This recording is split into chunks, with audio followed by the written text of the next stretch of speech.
ಮಸಣದ ಕರೆಯುತ್ತದೆ. ಬಂದು ಹೋಗುವ ಜನ ಸಾವಿನ ಸಂಖ್ಯೆ ಜಾಸ್ತಿ ಇದೆ. ಇದು ಕಲಿಯುಗದ ಅಂತ್ಯದ ಮೊಮೆಂಟಲ್ಲಿ ಮಾನವರು ಇದ್ದಾರೆ. ಇದು ಮಂಗಳ ಗ್ರಹ ಒಳಗೆ ಈ ಅಲೆ ಇದೆ. ದೇಶ ದೇಶ ದೇಶ ಜನರ ದೇಶ ದೇಶ ದೇಶ ಅಂತೇಳಿ ಇಡೀ ಭೂಮಿನೇ ದೇಶದಲ್ಲಿ ಸುಳುಕಿಟ್ಟಿದ್ದಾರೆ ತಾಯಿ. ದೇಶದಲ್ಲಿ ಈ ಭೂಮಿ ಹೋಗಿದೆ, ಅವನ ದೇಶ ಇವನ ದೇಶ ಅಂತೇಳಿ ಮಾನವನ ಅಂತ್ಯ ಮೊಮ್ಮಟ್ಟಿಗೆ ಕರೆದುಕೊಂಡು ಹೋಗಿದ್ದಾರೆ. ಸತ್ಯ ಈ ಭೂಮಿಗೆ ಬಂದರೆ ಮಾನವರ ರಕ್ಷಣೆ ಮಾಡೋಕ್ಕಾಗ್ತದೆ. ಸತ್ಯ ಬರಬೇಕು. ಸತ್ಯಕ್ಕಾಗಿ ವನವಾಸ ಇದೆ ಇಲ್ಲಿ.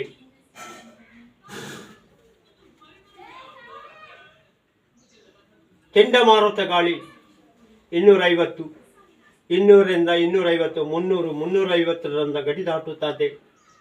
ಮಾನವನ ಬೆರೆಸಿಕೊಂಡು ಬಂದು ಹೊಡೆಯುತ್ತದೆ. ಈ ಸರಿಗೆ ಮಾನವನ ಅಂತ್ಯ ಜಾಸ್ತಿ ಇದೆ. ಮಾನವರ ಸಾವು ಸಂಖ್ಯೆಗಳು ಹೆಚ್ಚಿದೆ. ಜನರಿಗೆ ನೆಮ್ಮದಿಗಿಂತ ಹೆಚ್ಚಾಗಿ ಇಲ್ಲಿ ನೀರಿನ ಹೊಡೆದಾಟ, ನೀರು ಇದ್ದಕ್ಕಿದ್ದಕ್ಕೆ ಮಾಯ ಆಗಿ ಹೋಗುತ್ತದೆ.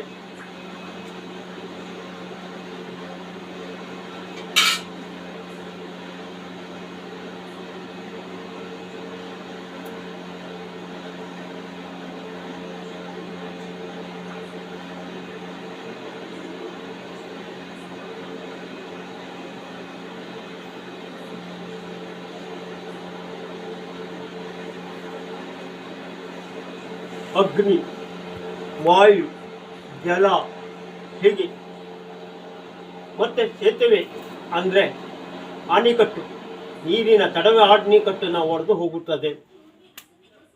ಗುರು ನೀಚನಾಗಿ ಇರುತ್ತಾನೆ. ಗುರುಗಳ ಹೆಸರಿಗೆ ಬಂಕ ಬರುತ್ತದೆ. ಒಬ್ಬನಿಂದ ಮಾನಭಂಗ ಆಗುತ್ತದೆ. ಭಾರತದಲ್ಲಿ ಗಂಡಾಂತರ ಎದುರಾಗಿದೆ.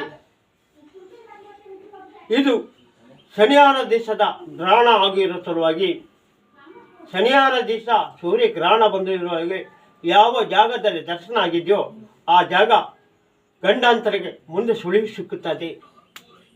ಯಾವುದೇ ಜಾಗದಲ್ಲಿ ಸೂರ್ಯ ಗ್ರಹಣ ಎಲ್ಲಿ ಸಿಕ್ಕಿದೆಯೋ ಅಲ್ಲಿ ದೊಡ್ಡ ಗಂಡಾಂತರ ಭೂಮಿಗಿದೆ ಮತ್ತು ಯುದ್ಧ ಕರೆದುಕೊಂಡು ಓಡಿ ಬರುತ್ತದೆ.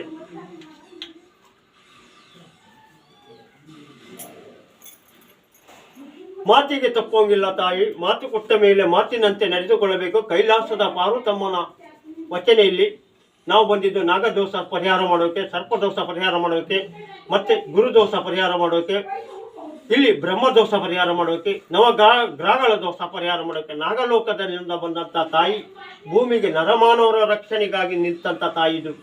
ನಾವು ಪಬ್ಲಿಸಿಟಿಯಾಗಿ ಸ್ಟಾರ್ಟಿಂಗ್ ಬರಲಿಲ್ಲ. ಇವತ್ತು ಯಾವುದೇ ಕಷ್ಟಗಳನ್ನಿದ್ರೂ ಪರಿಹಾರ ಮಾಡಿಕೊಡುವಂಥ ತಾಯಿ ನೀನು. ಪರಿಹಾರ ಕೊಡಲೇಬೇಕು, ಪರಿಹಾರ ಮಾಡಲೇಬೇಕು.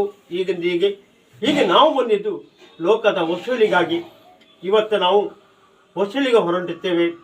ಶುದ್ಧವಾದ ಮನಸ್ಸು, ಶುದ್ಧವಾದ ಕಷ್ಟ, ಹೀಗೆ ಊರಲ್ಲಿ ಜನರಲ್ಲಿ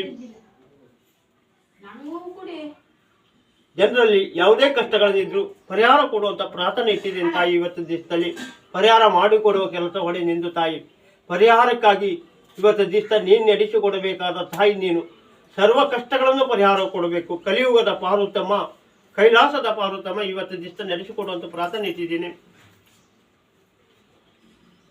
ಮಾನವನಿಗೆ ಮಸಣ ಕರೆಯುತ್ತದೆ, ಬಾ ಬಾ ಅಂತ ಕರೆಯುತ್ತದೆ. ಜನ ಹೊತ್ತು ಹೋಗುತ್ತಾರೆ. ಈಗ ವಿದ್ಯಾಗಿದ್ದಲ್ಲ, ಇನ್ನೂ ಮತ್ತೆ 2 ವಿದ್ಯೆ ಇದೆ. ಭಾರತದಲ್ಲೂ ವಿದ್ಯೆ ಇದೆ. ಭಾರತ 34ನೇ ಇಸ್ವಿ ಒಳಗೆ ವಿದ್ಯೆ ಇದೆ.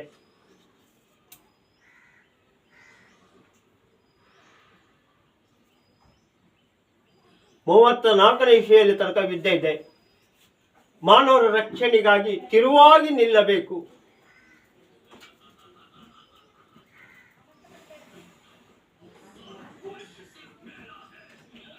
ನೂರ 35 ಕರ್ನಾಟಕದ ಸಂಖ್ಯೆ ಕೊಟ್ಟಿದ್ದಂಥ ಕಂಟಕ ಶಿವ ಇದೆ.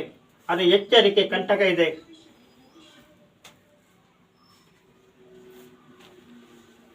ದೇಶದ ಜನ ಅಂದರೆ ಮಕದ ಇರುವ ಲಕ್ಷ್ಮಿ ಹಿಂದೂ ಧರ್ಮಕ್ಕೆ ಬರುತ್ತದೆ. 24ನೇ ಇಸ್ವಿಯಲ್ಲಿ ಸೂರ್ಯ ಗ್ರಹಣಕ್ಕೆ ವರದಳ್ಳಿ ಸೀತಾಸ್ವಾಮಿ ಜನಿಸಿ ಭೂಮಿಗೆ ಬರುತ್ತಾರೆ. ಒಳ್ಳೆ ಸುದ್ದಿದು, ಒಳ್ಳೆ ಸುದ್ದಿ ಅಂದರೆ ಒಳ್ಳೆ ಸುದ್ದಿದು.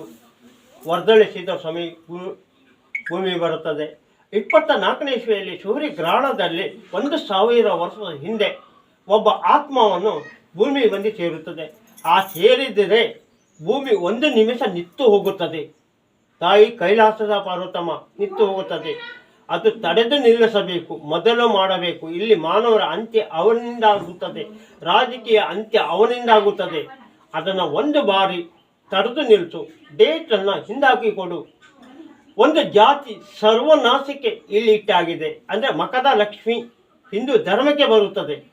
ಅದನ್ನು ತಡೆಯುವ ಶಕ್ತಿ ಯಾವುದಕ್ಕೂ ಇಲ್ಲ. ಇದು ಮಾತಿಗೆ ತಪ್ಪಿದರೆ ಕೈಲಾಸದ ಪರಮೇಶ್ವರಿ ಪಾರ್ವತಮ್ಮ ಮಾತಿಗೆ ತಪ್ಪಿದಂತೆ. ಕಲಿಯುಗದ ಮಾತೆ ಕೈಲಾಸದ ಪರಮೇಶ್ವರಿ ಮಾತಿಗೆ ತಪ್ಪಿದಂತೆ. ತಾಯಿ ಇವತ್ತಿಗಾಗಿ 11 ಎಲೆಯಲ್ಲಿ 11 ರೀತಿಯಲ್ಲಿ ವಿಶೇಷವಾಗಿ ಇಟ್ಟಿದೆ.